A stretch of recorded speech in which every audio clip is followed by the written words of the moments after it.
Mais uma vez, boa tarde, estamos juntos. Agora está a começar o nosso programa. Nós temos em estúdio Joel Barceleiro, este que é economista. Boa tarde, Joel. Boa tarde, Osana. Boa tarde a todo o auditório da Stop FM. E é um prazer enorme estar aqui. O prazer é todo nosso. Também a nós se junta hoje Augusto dos Santos, mais conhecido por Bafa Bafa, este que é especialista em relações internacionais, mas também é um grande comentarista e apreciador dos factos que marcam o nosso país. Boa tarde, Augusto.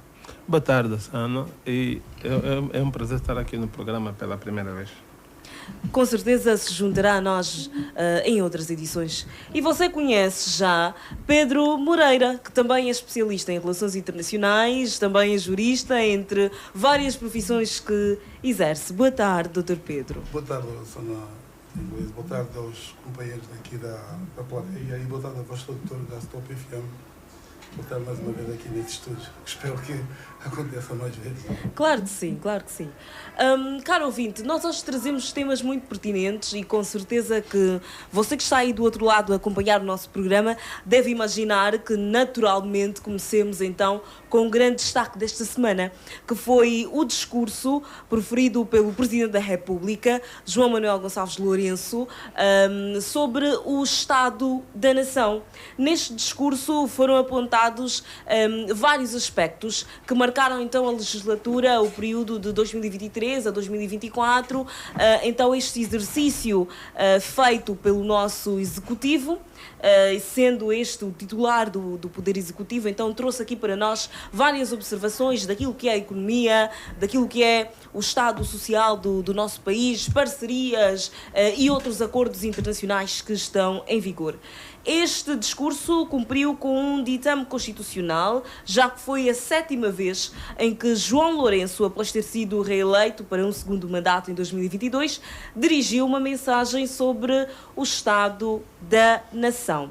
Este discurso foi apresentado na terça-feira, 15 de outubro, perante toda a Assembleia Nacional e, normalmente, você sabe, não só o partido no poder, o MPLA, esteve presente, mas também os partidos da oposição, como a UNITA, o PRS, e já vamos tocar num ponto daqui a nada, que foi sobre um dos momentos muito marcantes, que foi o protesto da UNITA, não é? Dizendo, inclusive, que seria melhor que o Presidente se retirasse porque o povo tem fome e nós precisamos de autarquias. Eu vou começar agora, já que João Lourenço iniciou então falando sobre o estado da economia, vou começar agora o nosso debate com Joel Barceleiro para fazer uma apreciação dos principais pontos em termos da situação económica do nosso país. Joel.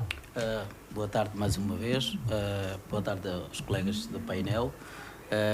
Mais uma vez obrigado pelo convite. É a primeira vez a Stop FM e boa tarde a todos os ouvintes. Relativamente ao discurso sobre o Estado da Nação proferido por Sua Excelência Sr. Presidente da República João Manuel Gonçalves Lourenço, ainda esta semana, foram apontados vários aspectos que achamos muito pertinente e enquanto economistas, mais do que palavras, nós velamos pelos números serem refletidos naquilo que é a vida da população. João Lourenço apontou vários aspectos, desde construções de hospitais já feitos, construções de hospitais em curso e futuras inaugurações. Estes são detalhes mínimos, né, que também enaltecem aquilo que é o setor da saúde, mas apontou também crescimentos e projeções futuras para aquilo que é o desenvolvimento econômico do país, concretamente sobre as parcerias a nível do corredor do Lobito, que falou sobre a execução deste projeto e também apontou um detalhe muito importante que é um detalhe futurista, que é a questão de se pensar num concurso para o corredor do Namibe. Então foram abordadas várias questões, ou foram apresentadas várias fórmulas de resolução e também foram apontados aquilo que foi o plano de estratégia do Executivo a nível deste período de governação de João Lourenço. Ressaltar que, de forma prematura, pensamos que, e penso eu que, mais do que palavras, os números devem refletir, e eu frisei isso no princípio da apresentação, Quando nos é dito a nível de crescimento econômico, nós devemos ver isto refletido na vida das populações. E conseguimos ver? De forma acentuada, penso eu que não na sua essência, né? Porque muito ainda tem por se fazer, e eu acredito que o Executivo tem levado a cabo um conjunto de estratégias e algumas políticas econômicas têm efeito a longo prazo e não a curto prazo, desculpa, em função das conjunturas que o país apresenta. Falou também da questão da dívida, que é um elemento muito importante, falou do projeto do Quenda, que é um projeto de louvar, mas mais do que este projeto, eu penso que mais do que dar dinheiro às populações, nós devemos repensar este modelo. Nada contra o projeto, é um projeto bem-vindo, o Executivo está de parabéns, mas eu penso que este projeto poderia ser repensado. Em vez de dar dinheiro, criar condições que permitam com que estas populações carenciadas, em vez de receberem dinheiro, poderiam receber inputs para que elas próprias possam ser os seus, tornarem-se independentes e serem os seus próprios provedores dos seus rendimentos. Então penso que, de forma sucinta, esta é a minha apresentação relativamente a alguns aspectos que foram apresentados quando o discurso do Estado da Nação proferido por Sua Excelência, Sr. Presidente da República. Augusto dos Santos concorda com Joel Barceleiro quando diz que, pronto, não é contra o projeto Quenda, mas que este projeto, de certa forma, não garante a sustentabilidade das famílias e que deveria-se então adotar um outro modelo para garantir que estas famílias sejam autónomas e não depender do dinheiro proveniente do aparelho do Estado? Olha, permita-me aconselhá-lo a formar um partido, candidatar-se para 2027 e fazer um projeto próprio, porque infelizmente é assim que são os ditames constitucionais. Quando todos temos ideia, agora implementá-las é que onde está o bónus. Eu vi com atenção o 8º discurso do Presidente da República, João Lourenço, uma vez que ele já tem 7 anos de governação, tendo o primeiro discurso sido feito no ano em que foi eleito e que olhou para o país de uma forma holística, um discurso demorado, 2 horas, pouco mais, pouco menos, e que discurso este que olhou para todos os quadrantes do nosso país. Mas eu olhei muito mais para a questão não só daquilo que foi feito, porque o Estado da Nação, além de ser um relatório, também traz uma mensagem de esperança, uma mensagem de visão para as pessoas daquilo que será os próximos 365 dias, uma vez por imperativo constitucional, dia 15 de outubro do próximo ano, ou seja, de 2025, o Presidente da República terá de fazer outro, então tem que dar esta visão do que se quer fazer. E falou muito em megaprojetos. O Quenda foi um deles, sim, embora que há quem fique feliz porque estendeu o programa para mais 5 anos, e eu também há quem fique triste porque, infelizmente, o valor ainda é ínfimo, embora que, mesmo nesse tamanho diminuto, faz a diferença da vida de muitas pessoas. Respeito a ideia de que o programa podia ter sido melhor e até ser diferente. Eu também permito-me concordar, mas, como se diz, que quem está a governar é que tem que decidir, é que tem de pôr em prática. Muitas vezes no papel as ideias são boas, mas na prática se revela muito em função de quem vai implementar. Olhei também do ponto de vista dos megaprojetos, principalmente dos grandes projetos que andam a acontecer, o novo aeroporto que será inaugurado o próximo mês, e também olhei para a questão das relações internacionais. Esperava que o Presidente fosse dizer alguma coisa sobre a eventual vinda, agora confirmada, do Presidente Joe Biden, mas vi no discurso que deu no seu partido, falou sobre isto, falou sobre o adiamento, mas já no discurso do Estado da Nação não falou. Talvez para não ser repetitivo. Mas, ironicamente, quando foi do seu partido, não tinha confirmação, pelo menos pública.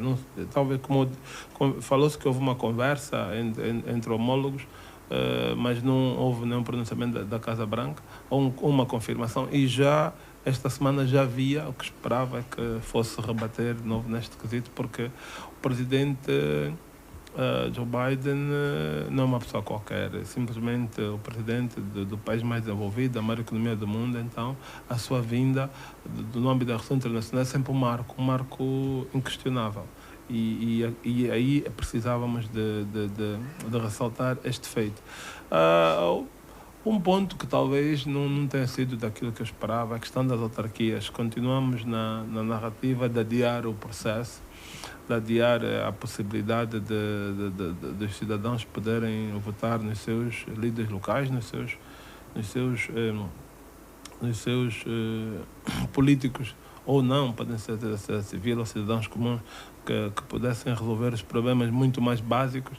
Aí sim me entristeceu, porque mais uma vez, ano após ano, toca-se no assunto, mas sempre a adiar, sempre a pôr as responsabilidades sobre a Assembleia Nacional, mas questões muito menos prementes, por exemplo, a questão da divisão política administrativa, a questão da lei de vandalismo, muitas outras leis que são até aprovadas com urgência, acabam por passar com muita facilidade na Assembleia, e esta das autarquias há sempre razões para adiar eternamente. Corremos o risco de ter o presidente João Lourenço a passar os 10 anos de governação sem implementar as autarquias, o que seria lamentável, uma vez que tivemos o mesmo problema com o presidente emérito. Com o presidente, sim, o antigo presidente já até que já nem está entre nós, Eduardo Santos, fez a mesma coisa, foi adiando ad eterno.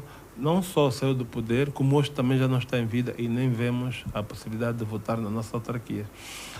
Também havia a situação de algum descontentamento dos deputados dos partidos na oposição, maiormente deputados da UNITA, do partido BD também, e do partido, para já, agora uma vez que já foi anotado, que fizeram a sua contestação e que infelizmente não passou na nossa mídia. E acho que não deve ser assim. A Casa da Lei é uma casa de todos, não só dos eleitos, mas principalmente porque esses eleitos representam-nos. E ao escolher uma parte desses deputados de aparecerem na televisão, de ser ouvida a sua voz, de ser vista a sua manifestação, porque por via como é que se chama, de camisolas, como também de cartazes, acho que se está a escolher uma parte da população ser representada. E há uma máxima que se usa em política: quem ganha não ganha tudo e quem perde não perde tudo. Tanto quem ganhou as eleições como quem não ganhou, todos estão ali representados, então precisava de ouvir essa voz. E acho que os mídias, maiormente os mídias públicos, falo aqui em particular da televisão pública de Angola, não tinham o direito de excluir os angolanos de verem estas manifestações, principalmente quem são. Precisamos de ver também. Posso concordar ou não concordar com o que aquele deputado faz, mas tenho de ouvi-lo, tenho de vê-lo, saber como ele está a usar o meu voto, como ele está a usar o meu dinheiro público. Agora, excluir, mas no entanto todos ouvíamos as vozes, até o presidente houve uma certa altura, parou para fazer uma pequena reclamação, uma pequena contestação, e ainda assim, quer dizer, sentiu-se que estavam a fazer algo, mas não se pôde nem ouvir nem vê-los a fazer. Acho que não ficou bom e gostaria que no próximo ano se melhorasse esse quadro. E para terminar mesmo já, também a questão do jornalista que foi excluído, foi retirado do plenário, mais concretamente da sala da Assembleia Nacional, porque se alegava na altura, porque estava a tirar imagens. Acho que é por isso, segundo a notícia que eu li, e acho que não tem nada de mais quanto a isso. O Presidente da República é um funcionário público como todos. Nós estamos a exercer um cargo temporariamente, está no seu segundo e último mandato. Os deputados também é um direito do cidadão ver, e é uma obrigação do jornalista, por isso é que ele está ali a tirar o maior número de imagens, de sons, para poder passar para o cidadão. Quando foi cortado esse direito, e principalmente na Casa das Leis, é mau. Quer dizer que nem na Casa das Leis se cumpre essa lei da liberdade de expressão, liberdade de imprensa, e acho que ficou mal. Salvo erro, houve um pronunciamento como é que se chama, da Presidente da Assembleia Nacional. Carolina Cerqueira. Sim, a deputada Carolina Cerqueira, a distanciar-te desse ato, mas ainda assim não é suficiente. Precisa-se de trabalhar de todas as formas possíveis e imaginárias para que a situação análoga não volte a acontecer. Pedro Moreira, foram aqui abordados alguns aspectos em torno das autarquias locais, uma necessidade de todos os angolanos, não é, para o melhor exercício da democracia, mas que por alguma razão, sempre atribuída à Assembleia Nacional, continua a ser adiada. Qual é a sua percepção sobre isto? Já ficando aqui alinhado com o pensamento aqui do colega Balfo, Augusto Balfo, que acabou de falar sobre o assunto. Na verdade, o problema das autarquias é um problema que tanto a oposição já vem solicitando há um tempo, e é normal que a oposição peça isso ao Executivo, aliás, até porque já houve um pronunciamento que já foram aprovadas algumas leis e que desde o período deste mandato do Presidente João Lourenço foram aprovadas algumas leis para que possa chegar até autarquias. Infelizmente, até agora não se explicou o motivo também, não posso dizer aqui, porque quem tem de dizer mesmo são os próprios nossos representantes que lá estão na Assembleia Nacional, porque eles estão ali para nos representar. Eles é que discutem as leis que são aprovadas, eles é que discutem os pacotes através dos presidentes do grupo parlamentar e apresentam as suas inquietações. Mas porquê uma nova divisão político-administrativa e não as autarquias? Esta questão, a nova divisão político-administrativa, cabe ao partido que governa que propôs essa divisão administrativa. Talvez segundo que eu tenho lido sobre o assunto, é que algumas situações que, segundo que consta, é que existe um peso, ou seja, a descentralização de algumas províncias, segundo a grandiosidade da mesma, tanto a província do Mochico e do Guano-Cubango, e a criação da nova província do Icolibengo, ou seja, para o partido que governa, diz que há necessidade de se dividir essas províncias por causa da dimensão, e que parece que é uma carga muito enorme por cima da governação, segundo que eu tenho lido, e a minha opinião é que eu acho que não havia necessidade ainda, neste momento, de fazer uma divisão administrativa. Sei lá os motivos que ele evocam, até porque, para mim, uma autarquia neste período seria uma fase melhor. Seria nem que nós conseguíssemos fazer uma autarquia de forma faseada, ou então não na sua totalidade, para podermos experimentar um modelo como os outros países experimentaram, tanto como Moçambique e Cabo Verde.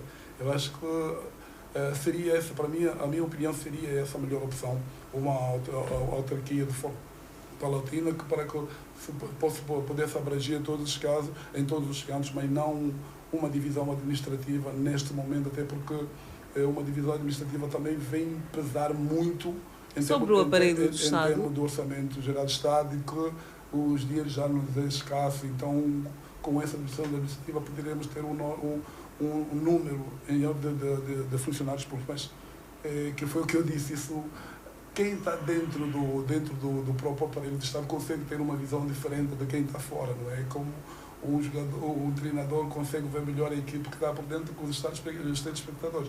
Por isso, eu acho que é uma opinião de quem governa, é uma opinião de quem tem a noção mais alargada do país. Então, eu acho que a opinião deles, acham isso. Para mim, eu acho que repito, uma autarquia de forma faseada ficaria melhor do que uma divisão administrativa agora. Pesaria menos aí no bolso de Estado, não é? Até porque daria também algum poder aos municípios para fazer a própria sua gestão e também cuidar melhor de algumas situações que, às vezes, para se resolver um problema, demora-se muito tempo.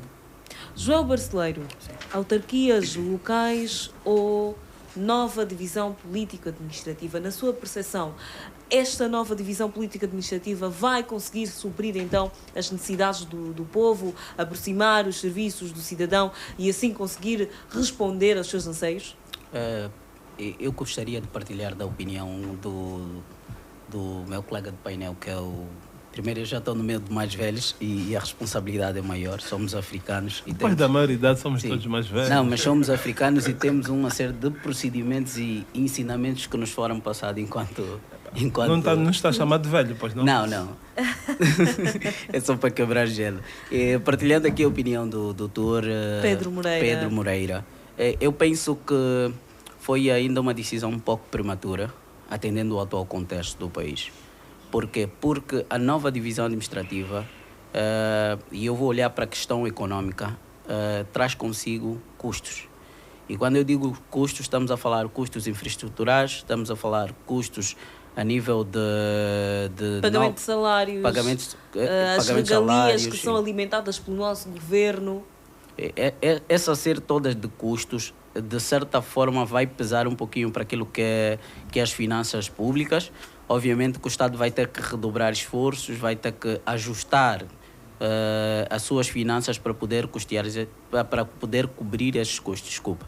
E isso, quando eu olho para a questão de infraestruturas, estou a falar propriamente das construções das administrações provinciais, dos governos provinciais, as administrações municipais, depois vem as questões das administrações comunais, e eu vou olhar aqui para uma província que eu acho que foi mesmo uma decisão, e espero não estar errado, que é a questão do Icolibengo. Se nós vermos a nível da estrutura, o acesso ao Icolibengo, e se eu estiver errado, me possa ser corrigido, é a questão do município do Calumbo. Eu sei que o município do Calumbo vai pertencer agora à província de Icolibengo, certo? E o município do Calumbo, para quem vai para esta zona do Calumbo, o acesso ideal para o Calumbo é pelo Zango. E o Zango vai pertencer a Luanda. Não, vai pertencer à província de Luanda, concretamente o município... Não, o Zango vai para o Icolibengo? Mas, se eu estiver errado, seja corrigido. Mas o acesso ideal ao Zango é por Viana. Sim. Então, nós estamos a ver, em termos de estrutura, temos uma estrutura que é meio... confusa, por assim dizer. Mas, mais do que apontar a localização, é a questão dos custos. Será que temos condições para o fazer neste momento? Será que é uma prioridade? Será que podíamos optar pelas autarquias ou optar por uma divisão político-administrativa? Então, é uma pergunta que fica no ar, e eu partilhando a minha opinião como economista, penso que não seria o momento exato. Nos 2 últimos trimestres do ano em curso, segundo os dados disponibilizados pelo Presidente da República, a economia nacional registrou um crescimento de 4,3%, o que, nas suas palavras, nos encoraja a seguir em frente com otimismo, embora permaneça uma pressão inflacionista na nossa economia. Um conjunto de medidas e ações vêm sendo feitas no sentido de reduzir o custo de vida que aflige os trabalhadores e os cidadãos em geral.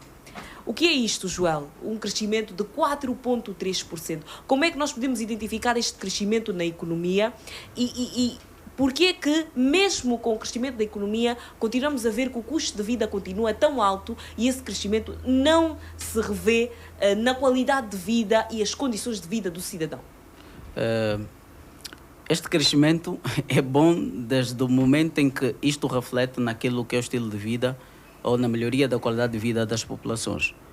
O Estado, o Executivo angolano, tem adotado boas políticas económicas e conjunturais que têm sido boas. Como, por exemplo? Estamos a falar agora da questão de atrair investimento, que é com essa nova visita, por exemplo, do chefe de Estado norte-americano, que é o Joe Biden, Angola. Isso, de certo modo, iria criar um olhar para aquilo que é o investimento e, concretamente, depois iria despolitar para aquilo que são as oportunidades de emprego. Esta visita eu não olho apenas no âmbito político, mas não fugindo daquilo que é a questão como foi colocada. Nós devemos fazer uma análise entre crescimento e desenvolvimento. O crescimento é bom, Mas agora, será que este crescimento é acompanhado por um desenvolvimento? Mas fala-se muito sobre crescimento. Como é que o povo, o cidadão que nos está a ouvir, pode entender que realmente a economia está a crescer? É um maior número de empresas, é maior pagamento de impostos? Por favor, traduza isso para quem nos está a ouvir. Quando falamos de crescimento na economia, estamos a falar propriamente de um aumento quantitativo da economia. Vou dar um exemplo, vamos falar da questão do... por exemplo, o preço de Angola exportou, teve um aumento no nível de exportação de barris de petróleo. Estamos a olhar para um crescimento. Quando falamos de desenvolvimento, estamos a olhar num aumento qualitativo que reflete no bem-estar da população.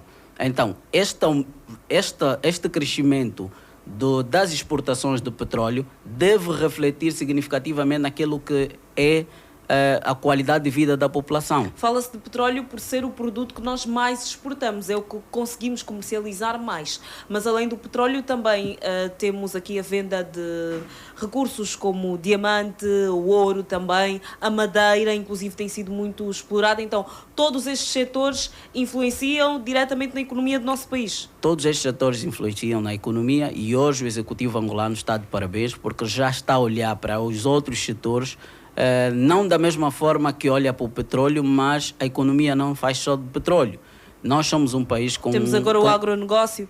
Nós somos um país com um rico solo arável, temos um rico solo e nós podemos cultivar, incentivar a agricultura, incentivar a outros elementos, como agora Sua Excelência ainda este ano esteve a abordar sobre as questões do turismo, que temos países que não têm grandes recursos naturais, mas que sobrevivem ou têm a maior parte das suas receitas provenientes do turismo.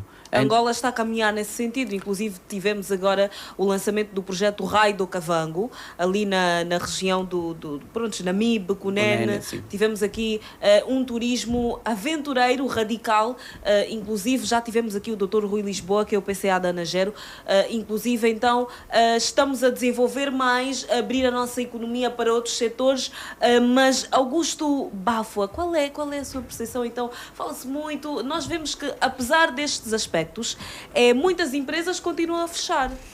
Olha, eu confesso que eu gostaria de ter sido economista, há muito tempo formado em economia, porque Angola é um país que desafia os economistas, permite-lhes estudar os fenómenos, porque está tudo em aberto.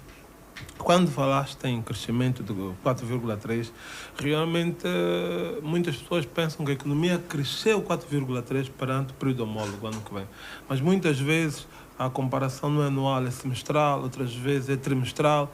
Então isto acaba por distorcer a notícia. Nos últimos 2 trimestres do ano. Exatamente. Mas a ideia que se passa para a maior parte das pessoas é que a economia cresceu 4,3% comparado ao ano passado. E é aí que muitas vezes estão enganando, porque as percentagens são muito fáceis de induzir em erro. Isto ainda é em crescimento, para não falar em desenvolvimento. Nós temos que parar e pensar como é que a nossa economia cresceu tanto, ainda que seja comparado aos 2 últimos trimestres, quando, por exemplo, o preço do petróleo subiu durante esse período. O preço do petróleo, não, desculpa, do combustível, da gasolina, principalmente. Nós devemos pensar que aumentou, por exemplo, o desemprego. Nós temos mais de 30% da população desempregada, 32%, salvo erro, e mais de 50% desses jovens. Os jovens estão a abandonar o país. Se cresceu tanto, por que os jovens estão a abandonar? Já não falo nas pessoas que estão em empregos e que não conseguem, como é que se chama isso? Não conseguem suprir as suas necessidades básicas, diárias até. Rádio Stop FM 107.3